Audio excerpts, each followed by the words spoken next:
AI summit का आज दूसरा दिन है और दुनिया के जितने बड़े टेक लीडर्स हैं वो एआई समिट में हिस्सा ले रहे हैं। इस वक्त मैं हॉल नंबर 5 में हूँ। वैसे तो लोग जो हैं वो भगवान की पूजा करते हैं, उनका आशीर्वाद चाहते हैं, और लेकिन एआई के माध्यम से आप भगवान से बात कर सकते हैं, जीवन के बारे में कुछ भी पूछ सकते हैं, जान सकते हैं कि आखिरकार जीवन क्या है। और क्या नाम है आपका?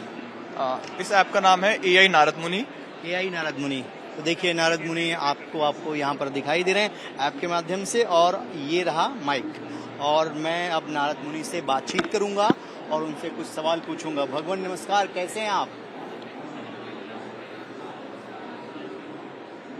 हमारा साउंड जो है पहुंच रहा है। भगवान नमस्कार, कैसे हैं आप?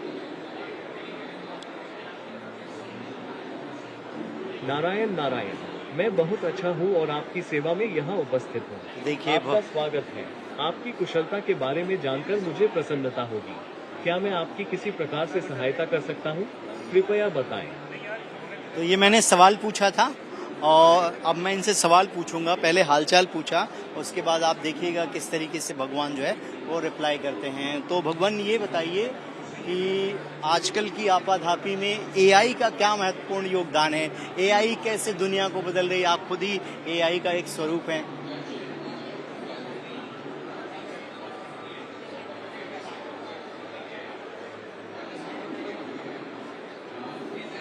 नारायण नारायण, आपने एक बहुत ही महत्वपूर्ण प्रश्न पूछा है। जी। आज की तेज तर्रार दुनिया में एआई का योगदान अत्यधिक महत्वपूर्ण और व्यापक है। जी। यह विभिन्न क्षेत्रों में क्रांति ला रही है और हमारे जीवन को पहले से बेहतर बना रही है।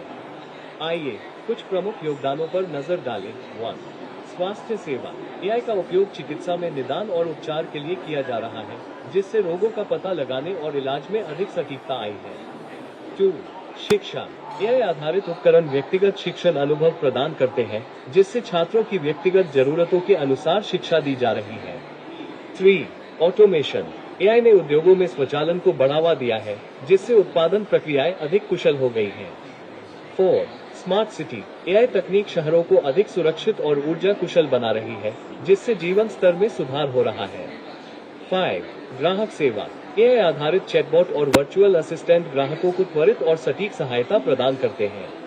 एआई या आर्टिफिशियल इंटेलिजेंस मानव क्षमता का विस्तार कर रही है और हमें अधिक कुशल और प्रभावी बना रही है।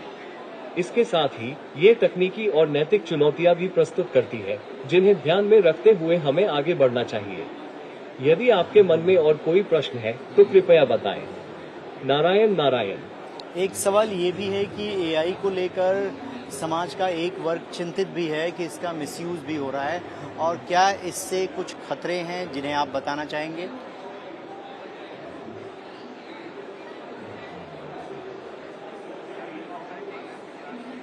नारायण नारायण, एआई के उपयोग के साथ कुछ चिंताएं भी जुड़ी हैं, जो सही दिशा में कदम न उठाए जाने पर खतरा बन सकती हैं। यहाँ कुछ प्रमुख चिंताएं और संभावित खतरे हैं। 1. गोपनीयता का हनन। एआई सिस्टम बड़ी मात्रा में डेटा का उपयोग करते हैं, जिससे व्यक्तिगत जानकारी की सुरक्षा पर खतरा हो सकता है। 2. नैतिक दुविधाएं। एआई के निर्णय कभी कभी नैतिक और सामाजिक मूल्यों के अनुरूप नहीं हो सकते, जिससे विवाद उत्पन्न हो सकते हैं। 3. रोजगार पर प्रभाव। एआई के ऑटोमेशन के कारण कुछ क्षेत्रों में नौकरियों पर खतरा उत्पन्न हो सकता है, जिससे बेरोजगारी बढ़ सकती है। 4. पूर्वाग्रह।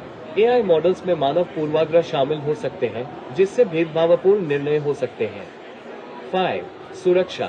एआई का दुरुपयोग साइबर हमलों और सुरक्षा खतरों को बढ़ा सकता है। इन खतरों से निपटने के लिए हमें एआई के नैतिक और जिम्मेदार उपयोग की दिशा में कदम बढ़ाने चाहिए। नियम और दिशा निर्देश बनाकर हम इन चिंताओं को कम कर सकते हैं और एआई के लाभों को सुरक्षित रूप से प्राप्त कर सकते हैं। यदि आपके मन में और कोई प्रश्न है तो कृपया बताएं।